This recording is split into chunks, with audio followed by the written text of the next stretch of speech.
L'œuvre du destin épisode 73, l'épisode commence. Prithvi s'excuse auprès de Shrishti de ne pas s'en soucier et dit qu'il se sent chanceux d'avoir une belle-sœur aussi joyeuse que Shrishti. Shrishti s'approche de Preta dans la cuisine et la serre dans ses bras. Elle lui demande si elle quittera toute l'Inde, Mimbé et sa famille.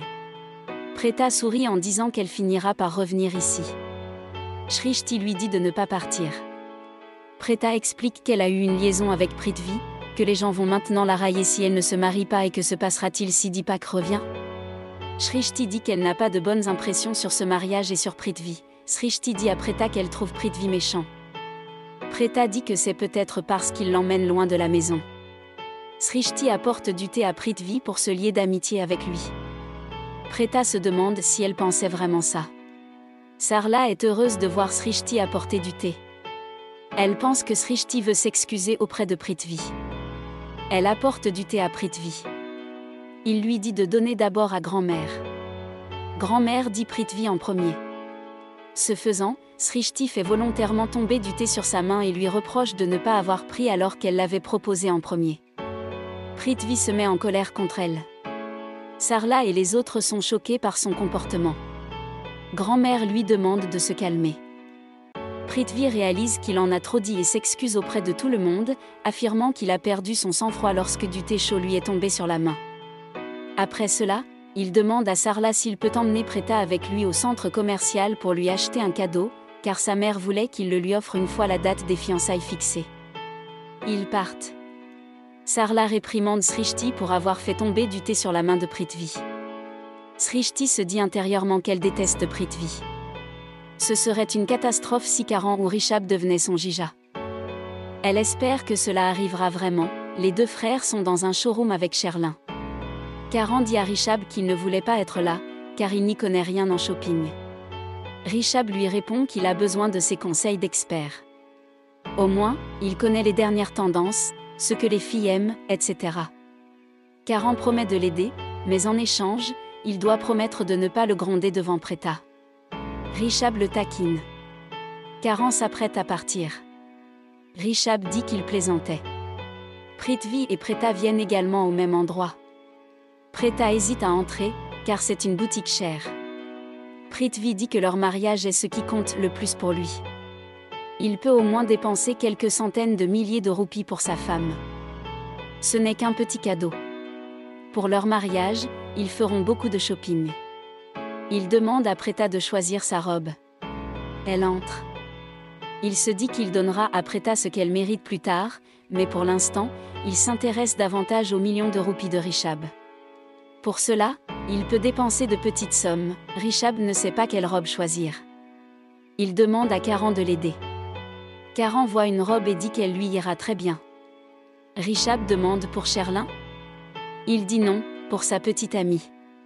Rishabh demande quelle petite amie. Il l'a appelée pour l'aider. Karan met la robe de côté et dit « Choisissons d'abord pour Sherlin ». Preta choisit la même robe et elle lui plaît. Prithvi ne l'aime pas. Il lui demande de chercher autre chose. Il choisit une robe bon marché et lui propose de l'essayer. Si elle lui va, ils l'achèteront.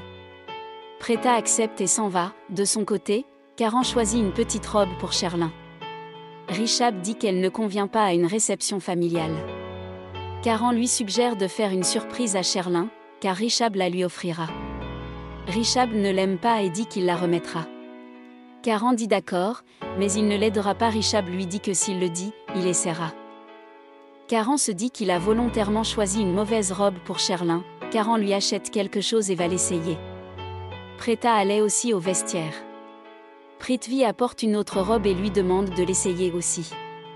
Preta arrive au vestiaire et Karan se changeait, il venait d'enlever son pantalon. Preta hurle. Prithvi demande si tout va bien.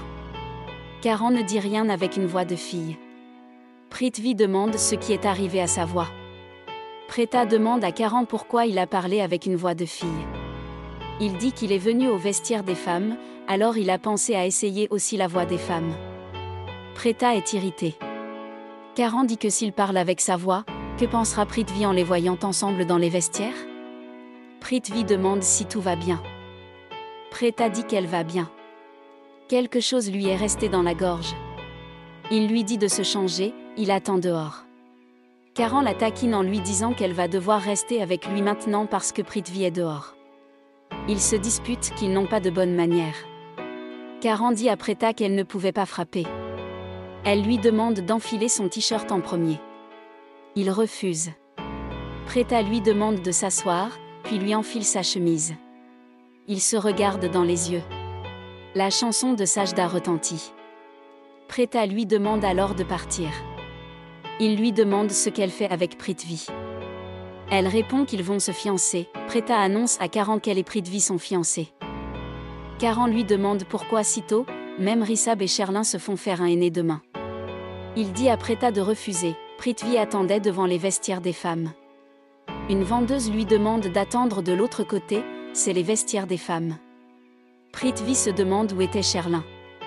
Rishabh arrive pour attirer son attention, Prithvi est choqué de le voir. Rishabh explique pourquoi il sourit. Il dit avoir lu une blague sur son téléphone portable. Sherlin vient les saluer, Prithvi dit à sa femme de l'appeler ici. Rishabh demande si Preta est là aussi. Prithvi lui dit que leurs fiançailles sont fixées. Sherlin le félicite et fait signe à Rishabh de le féliciter aussi. Rishabh dit qu'il pensait qu'il devait le faire quand Preta sera également là, Karan dit à Preta d'essayer les robes. Lorsqu'il joue au cricket, tout le monde se change dans la même pièce et il promet de ne même pas la regarder. Preta dit que les amitiés ont leurs limites et que pendant les matchs de cricket, il n'y a que des garçons. Karan explique que ses copines sont généralement ravies d'avoir une chance avec lui dans les vestiaires. Karan jette un coup d'œil dehors et taquine Preta en lui disant que Prithvi est dehors. Elle comprend la blague à son sourire et finit par le pousser dehors. Karan se retourne et trouve Prithvi devant lui. Prithvi s'apprête à l'interroger, mais Karan lui reproche à son tour d'être impudique. Prithvi dit à Karan que Preta est dans les vestiaires en train d'essayer sa robe.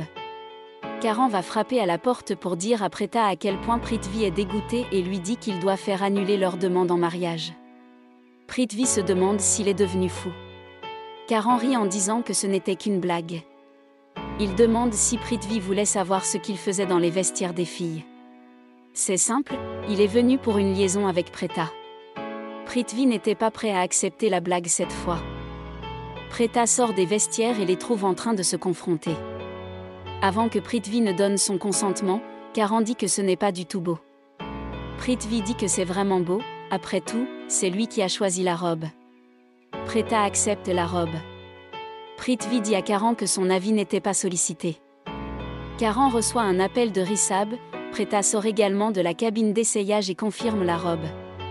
Karan lui dit d'aller voir Rishabh un moment. Prithvi s'avance.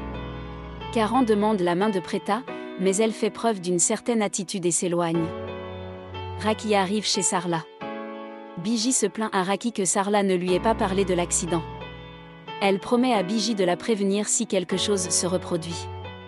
Raki appelle alors Jiresh pour qu'il apporte un fauteuil roulant. Elle invite Sarla et Biji, et plus particulièrement Janki, à porter le mendi de Rishabh et Sherlin. Elle confie à Sarla que la tante de Sherlin s'opposait au retard de mariage, sinon elle ne voulait pas organiser de cérémonie dans de telles circonstances.